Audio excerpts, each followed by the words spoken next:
There we have a Nokia C21 Plus, and today I will show you how you can send and receive fax messages on your phone.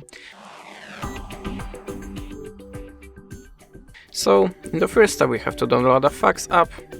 You will find a lot of it in the Google Store. I choose that one, but of course you can choose the other one. Now open it. Add the permissions and click Allow.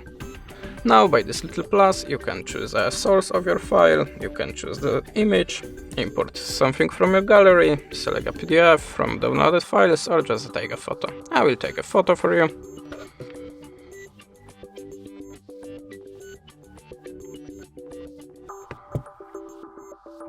Now we can adjust the shape of your document. If you are ready, click here and choose a folder. Expect that there you can add a signature for it or a text. If you are ready, click here. And if you want to add more files, click here and choose it again. Or if you want to send just one file, type a number, and now we can add a small message to your server. And that's it. If you want to send it, just click here. Thanks for the watching, leave us a subscribe or a comment, and goodbye.